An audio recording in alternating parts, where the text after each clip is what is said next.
Que a Receita Federal realizou a maior apreensão do ano no Porto de Santos e descobriu 882 quilos de cocaína oculta em sacas de açúcar, distribuída em 25 contêineres. O porto é um dos principais pontos de distribuição usado pelo PCC para despachar a cocaína para países da África e também Europa, onde a droga acaba rendendo bilhões de reais. Essa carga foi encontrada durante uma inspeção de rotina da Receita Federal e avaliada em 370 milhões de reais. Até esta terça-feira, a Receita apreendeu 1.243 quilos de cocaína em 2024. No ano passado, foram mais de 7 mil quilos e em 2022, 16 mil quilos. Mota, PCC sofrendo um prejuízo milionário com essa apreensão de cocaína. A gente, de tempos em tempos, traz a informação dessas apreensões que acontecem em muitas localidades. O Porto de Santos é um local estratégico para o escoamento dessa droga. Certamente, a facção deve ter os seus esquemas, deve comprar muita gente para conseguir despachar essa quantidade enorme de drogas em contêineres. Curiosamente, cocaína, que é em pó branco, inclusive, estava escondido dentro de contêineres com açúcar, sacas de açúcar, que também é um pó branco, né, Mota? Parabéns à Receita Federal, parabéns aos homens e mulheres das forças de segurança e de fiscalização que ainda não perderam a sua bússola moral. Parabéns àqueles que não se deixam seduzir pelo populismo, por ideologias exóticas ou por interesses inconfessáveis.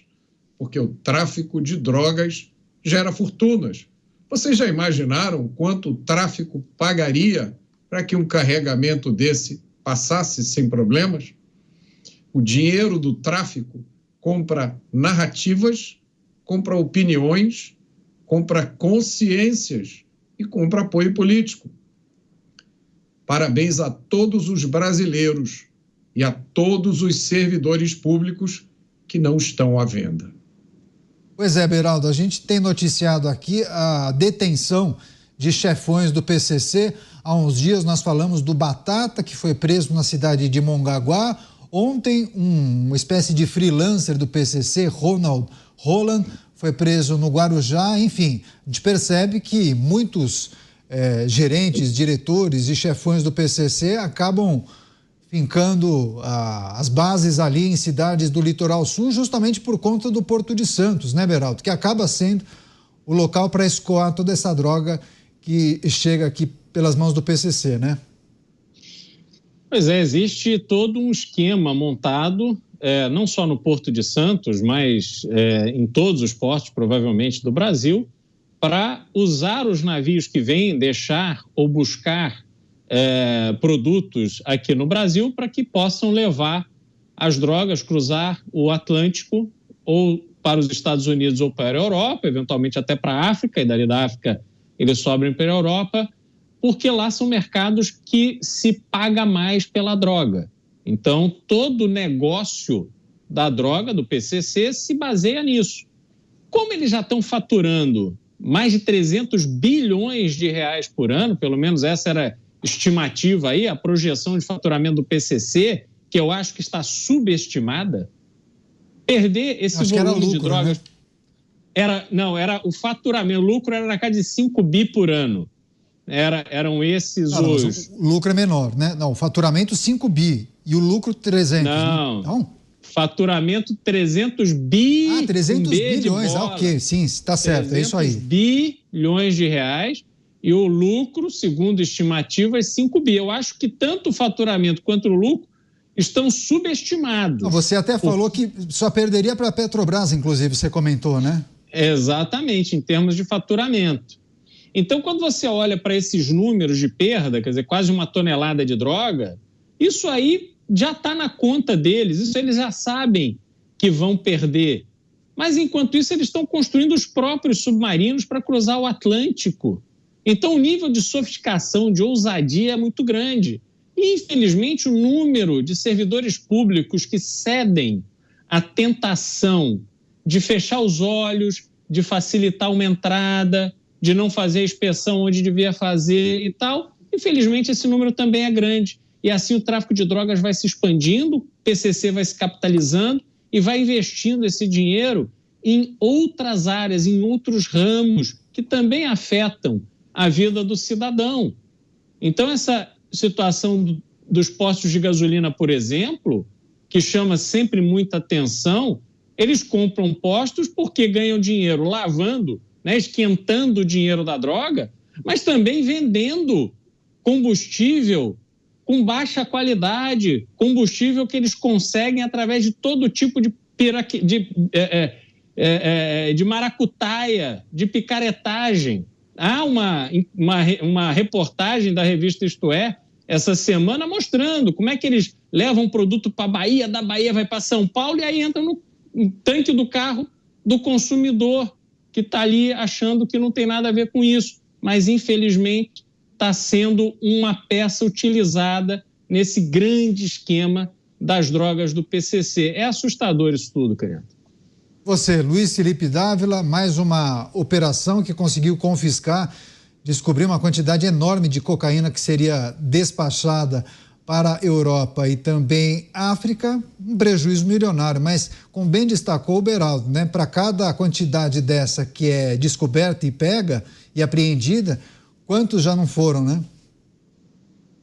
Mas o ponto importante é a recorrência que essas coisas vêm acontecendo. Aqui mesmo, nos pingos nos is, quantas vezes nós trazemos aqui apreensões gigantescas nos últimos meses.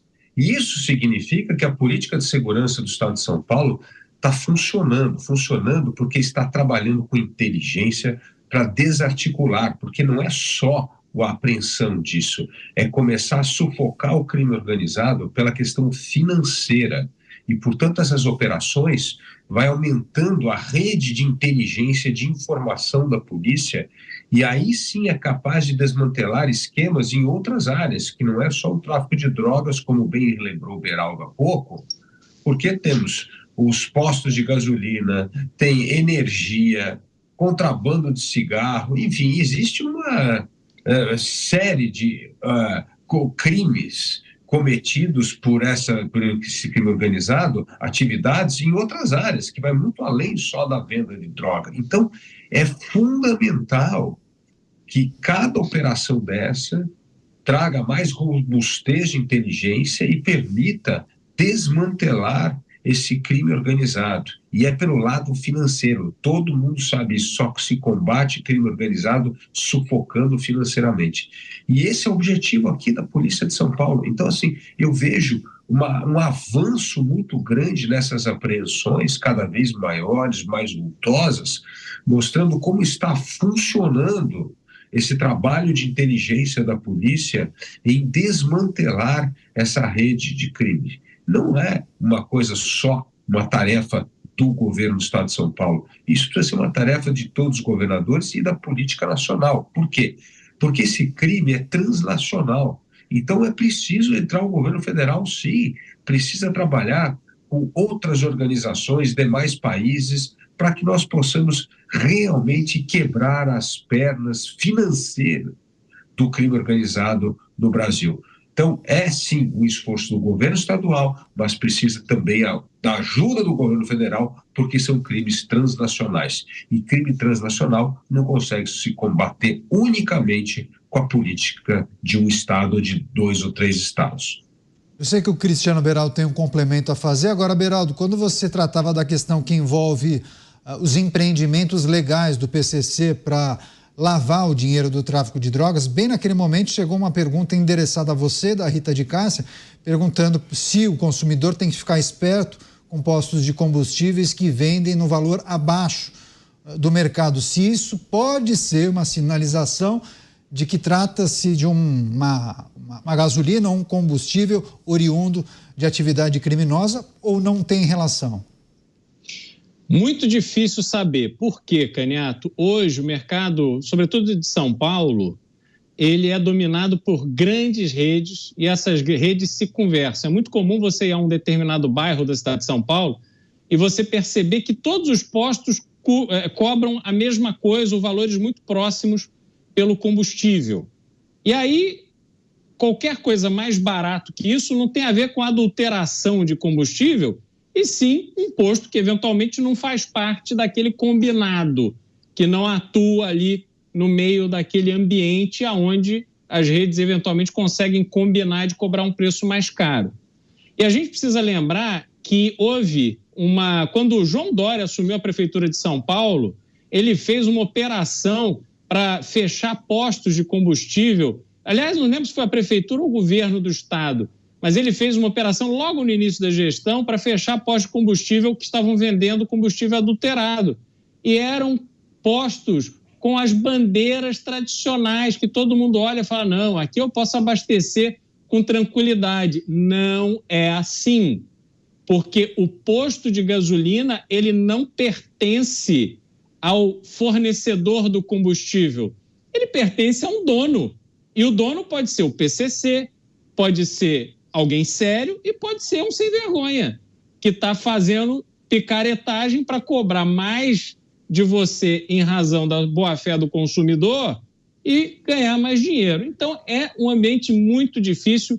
A Agência Nacional do Petróleo tem uma missão seríssima de devolver a confiabilidade no setor de combustíveis, porque hoje é impossível se atestar a qualidade de combustível independente do posto e independente do preço.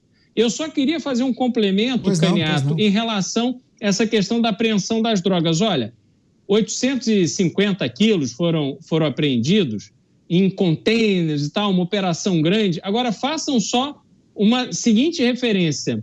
Aquelas 2 brasileiras que ficaram presas em Frankfurt, na Alemanha, porque estavam ali, constataram que bagagens com a etiqueta delas, em nome delas, transportavam drogas e nem eram as malas delas, né? As etiquetas das suas malas originais foram arrancadas e colocadas em malas com drogas para que elas fossem transportadas até Frankfurt.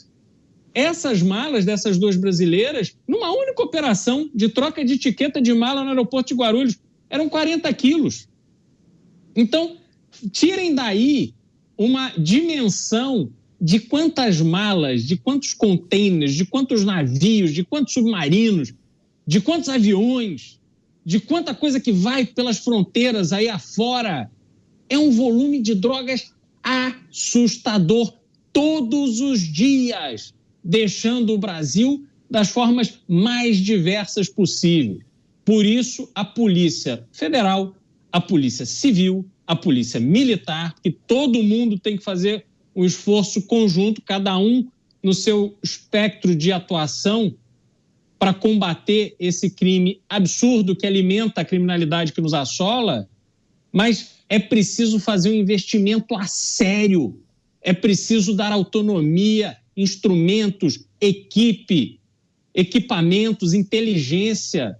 Tudo isso precisa acontecer para que a gente minimamente tenha uma chance de reverter esse quadro.